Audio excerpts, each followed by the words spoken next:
आप देख रहे हैं छपरा तक। जैसे कि आपको पता होगा कि हाल ही दिनों में नीलकमल सिंह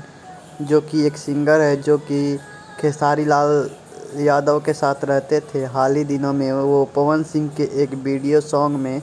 दिखे गए हैं और पवन सिंह के साथ रिकॉर्डिंग करते वो स्टूडियो में दिखे गए हैं। जैसे कि आप देख सकते हैं यहाँ पवन सिंह गाना गा रहे हैं और नीलकमल सिंह यहाँ पे दिखेंगे। प्रियांशु सिंह म्यूजिक डायरेक्टर हैं, जो कि अभी गाना गवा रहे हैं पवन सिंह से, और नीलकमल सिंह यहाँ पे दिखने को मिलेंगे। देखिए,